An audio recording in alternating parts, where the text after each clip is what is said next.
Selamat pagi saudaraku seiman dalam Kristus. Salam sukacita selalu, salam sehat selalu untuk kita. Marilah kita siapkan hati dan pikiran kita untuk mendengarkan firman Tuhan. Tuhan beserta kita sekarang dan selama-lamanya.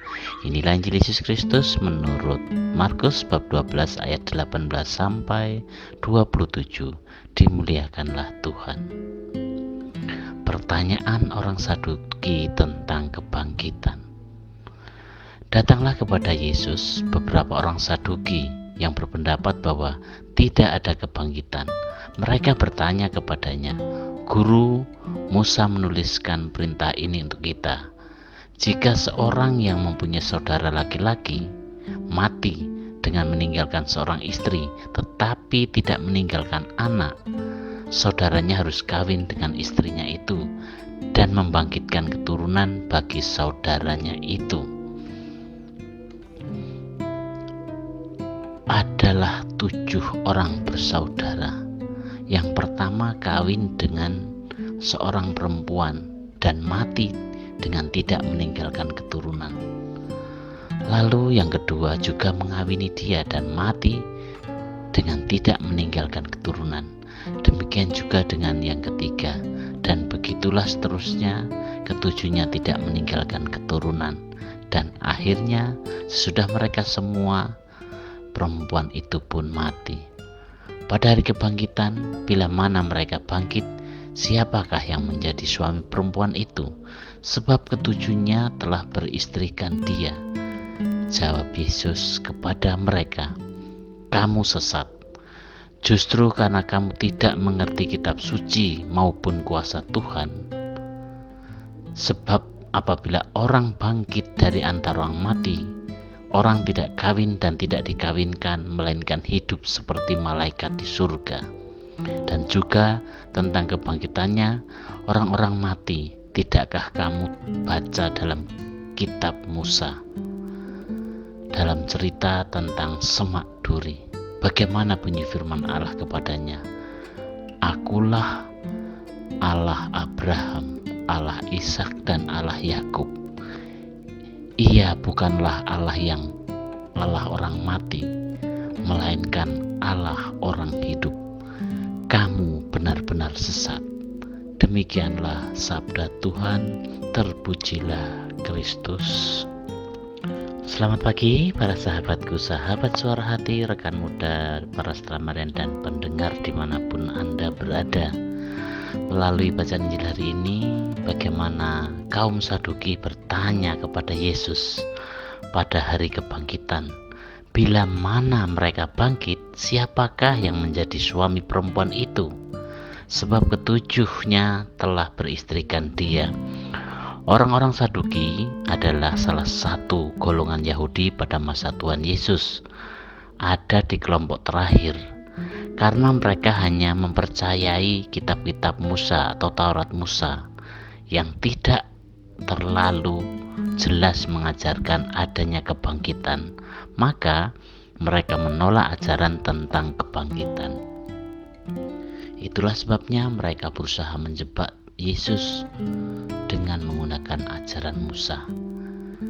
Di dalam kitab Taurat ada hukum tentang perkawinan levirat. Seorang janda yang tidak memiliki anak laki-laki wajib dinikahi oleh saudara iparnya demi mempertahankan garis keturunan. Setelah di surga, kalau itu ada, siapa yang menjadi suaminya? Tuhan Yesus tidak termakan oleh umpan itu. Ia menggunakan pertanyaan untuk mengajarkan bahwa hidup di surga tidak sama seperti hidup di dunia yang fana ini.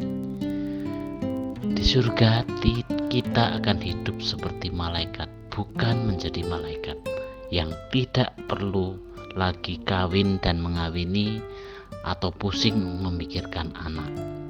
Lebih jauh lagi, Yesus menegaskan bahwa konsep kebangkitan pun sebenarnya ada dalam kitab-kitab Musa.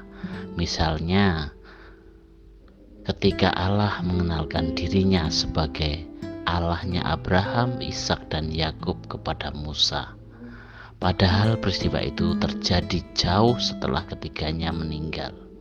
Para sahabatku, sahabat suara hati, rekan muda dan para pendengar dimanapun Anda berada, pada hari ini kita mendengar bagaimana dalam kisah Injil Markus, di mana kaum Saduki yang datang untuk mencobai Yesus dengan hukum Taurat sebagai dasar pertanyaan mereka. Yang perlu kita pahami juga bahwa perkawinan Levirat ini adalah merupakan tradisi di Yahudi sana. Perkawinan antara seorang janda dengan saudara kandung mantan suaminya yang sudah meninggal dunia berdasarkan adat istiadat yang berlaku dalam masyarakat tersebut. Kaum Saduki menggunakan kebiasaan Levirat atau tukar-tikar ini dengan sebuah contoh konkret tentang seorang wanita yang dinikahi 7 bersaudara. Pertanyaan mereka adalah pada hari kebangkitan, siapa yang menjadi suami wanita itu karena semua mereka pernah menikah dengannya. Disinilah Yesus melihat kesesatan hati mereka. Para sahabatku, sahabat suara hati, rekan muda dan para pendengar dimanapun Anda berada, Yesus menempatkan diri dengan tepat karena menjelaskan dan membuka wawasan kaum Saduki yang selama ini tertutup, sebagaimana kaum Farisi yang percaya akan kebangkitan badan pada zaman Yesus. Demikian juga Yesus dengan tegas mengingatkan para muridnya untuk percaya kepada kebangkitan badan. Yesus sendiri menunjukkan kesaksian dari dirinya yang bangkit dengan mulia. Gereja saat ini selalu mengulang hal itu dalam doa kredo atau aku percaya. Aku percaya akan kebangkitan badan. Jawaban Yesus dengan mengambil contoh para bangsa yakni Abraham, Ishak dan Yakub, mau menunjukkan bahwa mereka pun masih menunggu kebangkitan badan. Dalam hidup ini marilah kita fokus pada hidup sehari-hari. Paulus juga mengajarkan kepada kita semua bahwa jika tidak ada kebangkitan maka sia-sialah seluruh iman kita. Jadi kebangkitan merupakan hal yang sangat mendasar dalam iman Kristiani. Justru dengan kebangkitan, dengan percaya pada kebangkitan, maka kita akan bertanggung jawab pada kehidupan sehari-hari. Kita memang tidak tahu secara detail seperti apa hidup setelah kematian.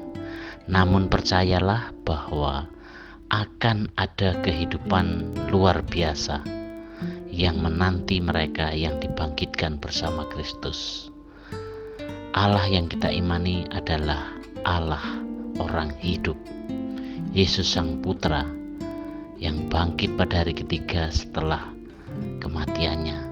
Kebangkitan Yesus adalah dasar kebangkitan setiap pengikut Kristus.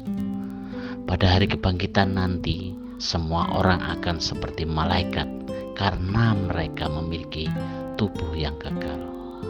Marilah kita perteguh iman kita kepada Tuhan Allah yang hidup dan bahwa kita pun akan bangkit dan seperti malaikat yang melayani Tuhan. Demikianlah permohonan kita hari ini, dan marilah kita akhiri dengan doa dalam nama Bapa dan Putra dan Roh Kudus. Bapa yang penuh kasih, hari ini Engkau menyadarkan kami untuk merindukan kehidupan kekal. Semoga harapan kami ini akan terwujud ketika saatnya tiba di mana kami berjumpa denganmu. Doa ini kami serahkan kepadamu Tuhan dengan perantaraan Kristus Tuhan kami. Amin. Dalam nama Bapa dan Putra dan Roh Kudus. Amin.